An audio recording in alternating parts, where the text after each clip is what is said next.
bienvenue à Marrakech, où l'art et le glamour s'unissent pour célébrer le meilleur du cinéma africain et arabe. Le Festival international du film de Marrakech 2024 bat son plein, et cette année encore, les ateliers de l'Atlas confirment leur rôle de tremplin pour les talents émergents de la région. Avec plus de 340 professionnels présents, des sessions riches en conseils et un total de 126 000 € de dotation, cette plateforme unique accompagne des projets qui feront vibrer les écrans du monde entier. Des œuvres comme Esha Can Fly Away ou Princesse Ténè ont marqué le jury, prouvant encore une fois la richesse et la diversité de la créativité issue de cette région. Entre interviews exclusives et moments de célébration, le FIM 2024 continue d'écrire l'histoire du cinéma avec passion et authenticité.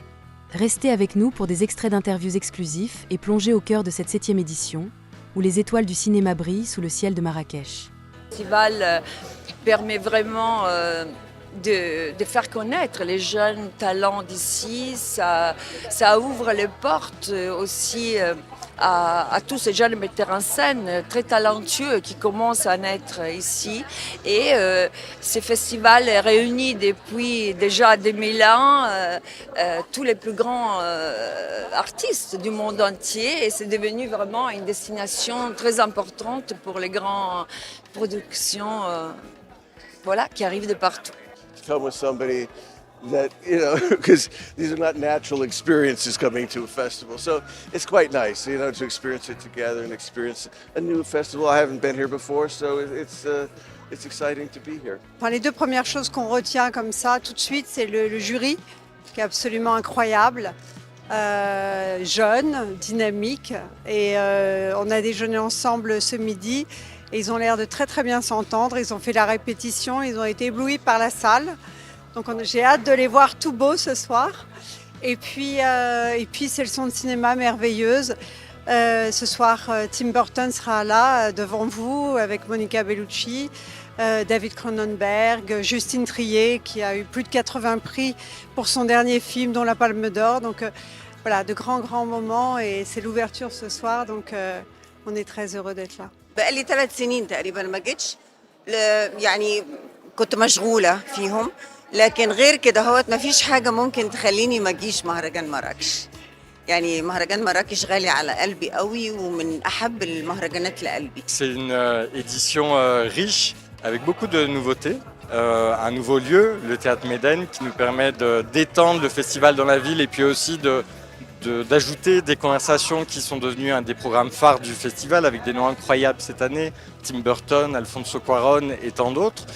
Et puis la jeunesse qui est au cœur du festival avec des actions qui sont à la fois pour les très jeunes auprès du jeune public, avec un public familial aussi qu'on va réunir à des séances qui leur sont dédiées et cette compétition qui est dédiée aux jeunes talents du monde entier dont les films vont être vus par un jury extrêmement prestigieux qu'on accueille ce soir, qui est présidé par Lucas Godin-Mignon. Pour l'instant, je suis extrêmement excitée de voir tout ce que le festival a à proposer. Il y a une très belle programmation avec des très beaux talks de personnes très intéressantes. Il y a Walter Stallès, Justine Triet. J'ai très envie d'écouter ce qu'ils ont à dire. Il y a des très belles projections à venir, donc j'ai hâte de voir les films. الإحساس ديالي هو إحساس جميل جدا لأننا في بلادي. وفستيفال ديال مراكش هو عالمي اصبح عالمي الحمد لله وديما كيحمر الوجه اول مره انا ماشي غير كفان ديال الافلام ولكن حتى كمخرج فهذا حاجه سبيسيال بالنسبه لي وفخور هذا اول اكسبيريونس اول تجربه بالنسبه لي كبرودكتور ولا منتج شي حاجه زوينه لان الاكسبكتيشن ديالي كانت المهم مزيانه ولكن زعما الريزولتا كان احسن من الاكسبكتاسيون ديالي فلهذا فرحت بزاف لان كاليتي كانت زوينه وعمر عمل خدمه زوينه والممثلين كلهم ضحاو معنا وخدموا من قلبهم وديك الشيء كيبان في الشاشه. Oh, it was great. I've been my first film screened here and I've been on the jury here in Marrakech, so it's wonderful to be back here with a film that's opening the festival. It's a real honour. Well, I saw a lot of Middle Eastern films when I was here on the jury, a lot of first, second time films, and to be honest, they were some of the most exciting films. So, I mean, that's what's great about this festival is you get to see, so many different voices and filmmakers that you wouldn't normally see. So. Sean Penn, acteur et réalisateur oscarisé, a été honoré pour sa première visite au Maroc. Touché par cet hommage, il a salué l'organisation intime de l'événement et exprimé son désir de découvrir davantage le pays. Il a partagé des souvenirs marquants de sa carrière, notamment son rôle décisif à Broadway, et a rappelé l'importance du cinéma comme remède émotionnel et vecteur de connexion humaine. Son message aux jeunes artistes : soyez des artistes, pas des carriéristes. I was saying in a press conference just earlier, there's something mortifying about coming somewhere to have yourself celebrated, but at the same time it was a great excuse to come here, and it's really a lovely ceremony, a great celebration of film that they do here. It's a beautifully curated festival. The films, the filmmakers, and it has a great intimacy, and then it's got Morocco to offer, and I'm very drawn now. I went out to the souk the other day, and you know, we get very involved here with the festival, but now I'm addicted to the idea that I've got to come and explore this country. You had a long career, both as an actor and as a director, with memorable performances. Is there a moment that you consider as a turning point in your career, in particular? Well, I mean, yes, but it's the obvious. It has to do with very early, where I just had a very lucky moment in New York when I had been working as an actor, trying to work as an actor for a couple of years when I was quite young, from 17 to say 20 in Los Angeles, and had no success with film. I was able to work on the stage and the theater, but not on film, and couldn't find an agent or any of those things. And I moved to New York with just a little bit of money and kind of gambled. And in 3 days, I ended up getting a lead in a Broadway show.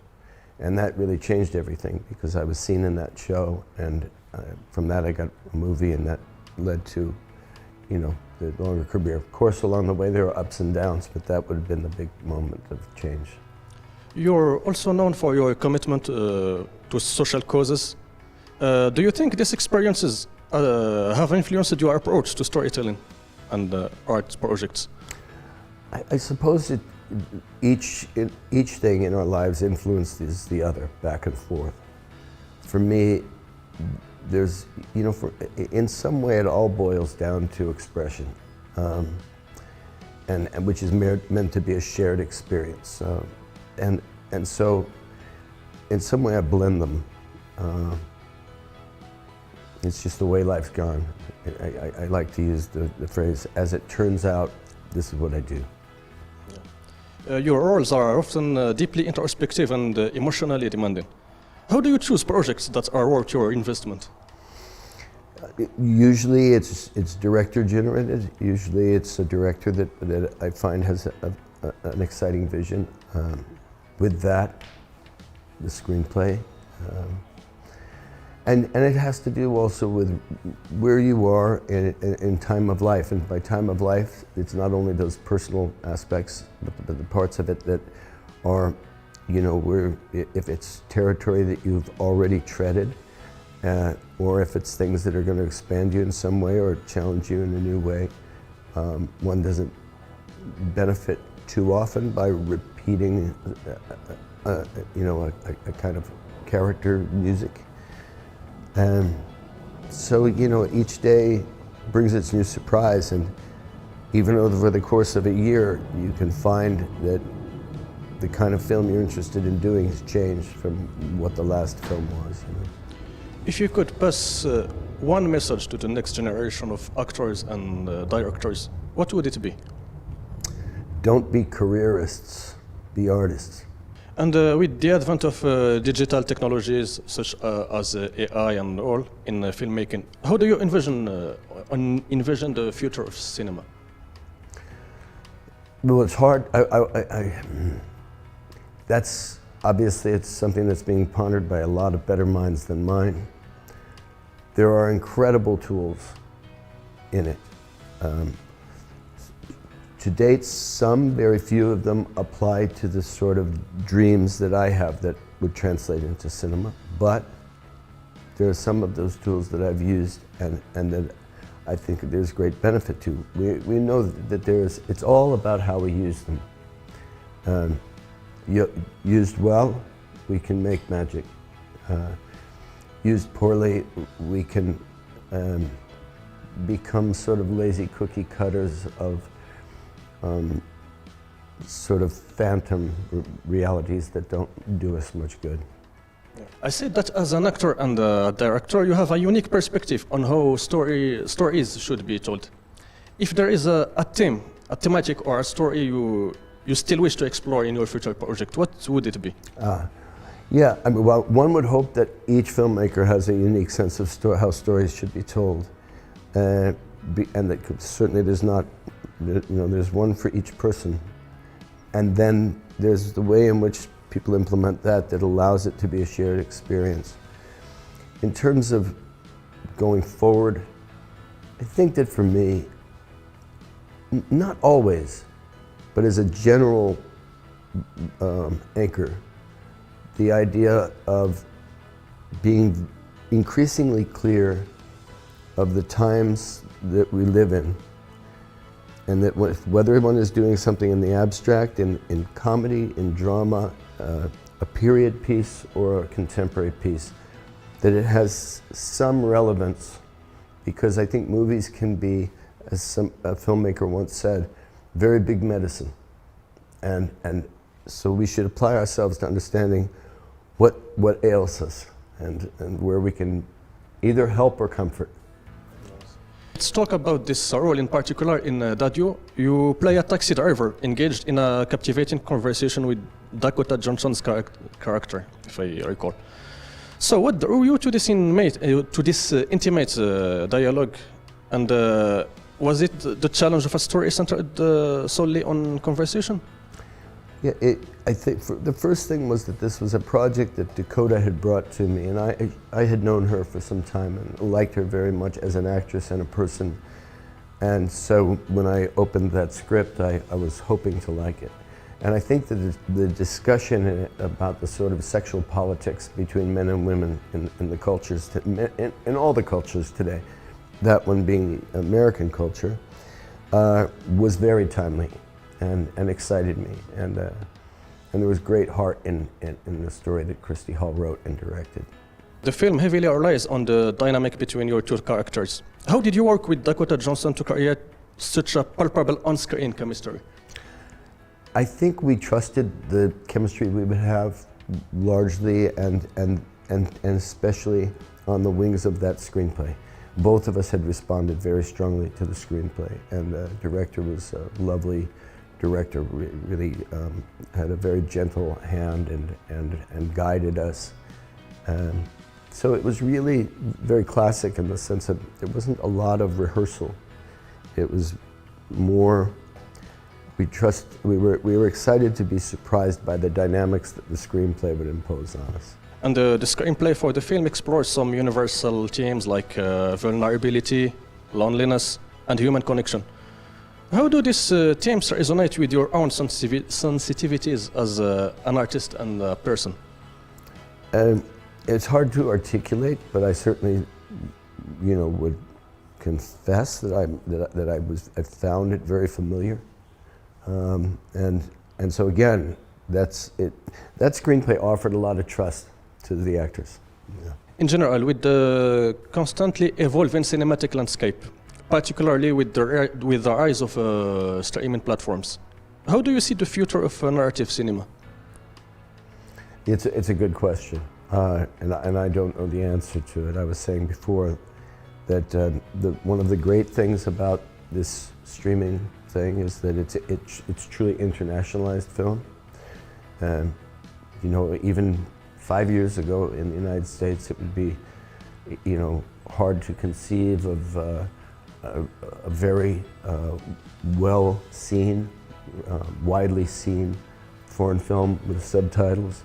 Today it's normal, even with Parasite, it wins the Academy Award and so on. And I think that's an exciting aspect of it. There are other aspects of it. I'm sorry, I've got a cell phone vibrating in my pocket. There are other aspects of it that concern me. And also romantically, I fell in love with the big screen and being in that room with strangers, and it was more of a time of, let's say, event cinema, where there would be, maybe 10 movies that you would never forget, and that you shared that memory with your whole generation. And now there's so much content that one person I talked to described it as this gigantic library, but each audience stays in its own section. So I know there are actors or movies that are very famous that I would not know who they were because I'm not in that section of the library. You know, it's just a different business altogether. And you are often oscillated between intimate, independent projects and larger scale mainstream productions. At this stage of your career, do you prefer the raw intensity of indie cinema or the expensive scope of big budget projects? It doesn't matter to me how much money is being spent as long as it's being spent on a genuine dream. And you know, one person's vision costs X amount of money and another's. It's really that, for me, the films, if you know, as long as a film doesn't obey the law, that, you know, if you put 3 thoughts or more into it, it's no good. You got to break that law, and then I'm okay. So that was all. Thank you for your time and for your answers. Maybe a last question. Did you see some of the films projected here in the festival? Yeah, well, I did see I'm Still Here, Walter Salles movie, which I think is a great movie. Yeah. Mr. Penn, thank you a lot, and I hope you will enjoy the rest of your stay in Morocco. Thank you for your time and for your... De son côté, Virginie Efira, membre du jury, a évoqué son lien profond avec le Maroc, qu'elle considère comme son deuxième chez-soi. Pour elle, le cinéma est un art de l'émotion, où l'essentiel réside dans la vision unique du réalisateur.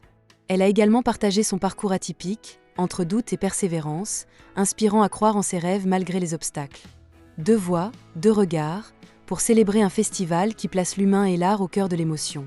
Il faudrait pouvoir distinguer 2 choses. La manière dont on reçoit un film au départ, comme ça, une fois qu'il se termine ou pendant, sans le regarder par un certain biais, quoi.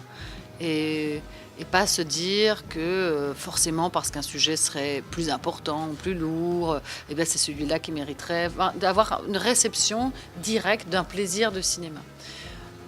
Pour que moi, il y ait ce plaisir-là qui existe, c'est quand même toujours quand on sent que quelqu'un, le réalisateur en l'occurrence, a réussi à faire percevoir sa perception du monde, son regard. Et plus que l'histoire, qui n'est pas ce qui m'intéresse le plus, c'est comment on raconte cette histoire. Comment on a accès à quelqu'un d'autre. Comme quand la littérature, on ouvre un livre et on passe du temps avec quelqu'un qui voit les choses à sa manière et on s'en sent proche. C'est vraiment ça en fait. Donc je dirais sur plus un langage... moi j'ai tendance comme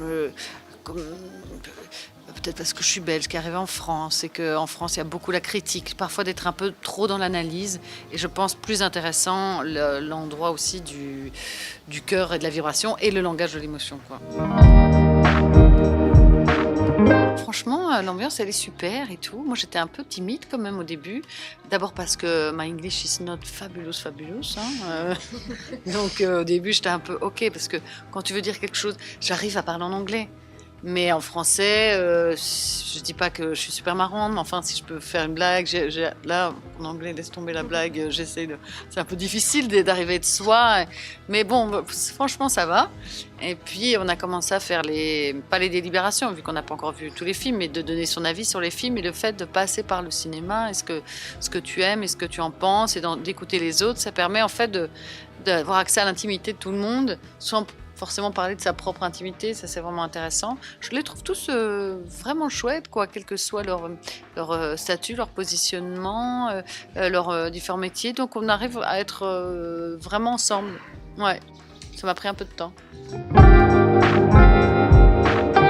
Ah oui, ça n'a rien à voir. Moi, je voulais être actrice depuis vraiment très jeune. Je pense que je vais avoir 5-6 ans. Et puis après, du coup, j'ai fait des cours de théâtre, j'ai monté des pièces à l'école, tout le truc. Mes parents étaient plutôt OK avec ça, même si mon père mettait quand même en latin maths au cas où je changerais d'avis, quoi, ce qu'il aurait peut-être préféré. Mais bon. Donc après, je suis en Belgique, à Bruxelles. Je rentre dans une école de théâtre, mais quand je suis dans cette école de théâtre, j'ai peur. Je sais pas, j'ai l'impression qu'en fait, je veux vraiment faire ça, mais que en fait, je suis nulle, quoi. Et du coup, j'ai peur, j'ose pas trop faire les choses, j'arrive pas à être libre. J'ai voulu faire que ça et je suis pas à la hauteur de ça. J'avais l'impression de toute façon que si je réussissais quelque chose, c'était pas bien. Parfois, on sacralise quelque chose et du coup, on n'arrive pas à y appartenir. Pourtant, j'étais qu'en Belgique, hein. Je pensais même pas à faire du cinéma. Je pensais peut-être faire du théâtre ou jouer, parce que j'aimais vraiment ça énormément. Et donc, je savais pas trop qu'est-ce que j'allais faire. Par hasard, on m'a proposé d'animer une émission télé. Je me suis dit, bon, c'est vraiment pas du tout ce que j'avais prévu, quoi, de faire. En plus, j'avais des tresses comme ça sur la tête, en l'air. J'étais là en train de m'agiter. Et puis, je me suis dit, bon, parfois, les choses qu'on voulait faire enfant, elles se réalisent pas. C'est pas très grave. Je vais essayer de trouver le bon là. Et honnêtement, j'ai commencé à m'amuser à la télévision. Je me suis bien amusée. Je trouvais une manière de prendre du plaisir, d'essayer d'être comique, comme c'était pas toujours très malin. J'arrivais quand même, je pense, à être un peu drôle et tout, donc pourquoi pas. Et puis après, je suis arrivée en France en étant animatrice. J'avais mis loin le fait de pouvoir être actrice, parce que je me dis, jamais... Et puis, je sais pas ce qui s'est passé. J'ai commencé à avoir moins peur. Je crois que j'ai vieilli. Et puis, j'ai commencé à faire des castings et tout. Mais on me disait au début, oui, mais comme tu es animatrice, ça va pas le faire et tout ça. Et puis, je me suis acharnée. Puis, j'ai trouvé un petit rôle. Et puis, je refusais des trucs qui étaient vraiment trop... parce que j'étais animatrice de télé, quoi. Des trucs pas trop bien. Et puis, progressivement, je suis arrivée à faire des choses que je trouvais... des projets que je trouvais bien, mais c'est surtout avec Justine Triet, qui est maintenant très connue, puisqu'elle était aux Oscars et tout ça, avec Anatomie d'une chute, que j'ai pu... mais assez tard, hein, moi j'étais du coup très tard, à l'endroit que je convoitais un petit peu. Du coup, avec elle, j'ai beaucoup de propositions après, sur des drames, pas que des comédies, sur des films d'auteur et tout. Oui, parce que je suis arrivée à un certain âge déjà, à 64 ans, en France, et que forcément, même si c'est des cultures extrêmement proches et tout ça, comme d'ailleurs la culture belge est extrêmement proche de la culture marocaine, c'est vraiment, moi j'ai l'impression que c'est comme mon pays, puisque j'ai grandi avec des Marocains. Moi j'ai grandi à Scarbeck, à Molenbeek, j'ai grandi avec des Marocains. Je pense que c'est la 26e fois que je vis au Maroc. Mais alors la France et tout ça, c'est carrément la même langue, le même truc. Mais malgré tout, la Belgique est un petit pays à côté de la grande France, plus complexée. On a plus de mal à se prendre au sérieux. On peut pas en fait. Non. Tellement, c'est un petit pays divisé en 3 langues. On peut pas commencer à se croire qu'on est vraiment important. Et puis on n'a pas Proust, la Révolution française, tout le machin. Du coup, on est un peu plus léger, un peu moins négatif. Parce que les Français sont quand même très négatifs, tu vois, vraiment un truc moins négatif. Et quelque chose aussi où tu peux pas te prendre réellement au sérieux. Parfois, moi, on me fait un compliment que je sais bien que c'est pas moi, c'est vraiment familial, ou personne en Belgique peut dire, attends, vraiment, c'est impossible, par essence même. Voilà. Après, c'est super d'être en France, parce qu'en Belgique, il y a aussi un peu un immobilisme parfois. Tu dis, pour que quelque chose se fasse, comme l'économie elle est plutôt réduite, c'est normal, il y a peut-être 10 films par an. Si tu dis, je vais faire des films qu'en Belgique francophone, vaut mieux que tu trouves un autre travail en même temps, peut-être. Je veux dire, non, mais il n'y en a pas 12 milliards. Ils sont bons et tout, hein, mais il n'y en a pas 12 milliards. Mais... Donc, oui. Et puis, pareil, j'espère, après, ça maintenant, ça fait longtemps que je suis en France, et il y a déjà des gens qui m'ont dit, t'es presque plus française que française. Donc, je ne sais pas si j'ai pas mal tourné. Non, mais c'est vraiment possible, ça. Parfois, je m'impatiente comme une Française. Parfois, je suis dure. Tu vois, donc... mais normalement, la fille qui a envie de parler de ses qualités aussi. Non, mais je dirais quand même... le plateau, ça peut avoir un drôle de truc sur la hiérarchie, les hiérarchies, etc. Et ça, normalement, quand t'es belge, tu les gommes un peu plus vite.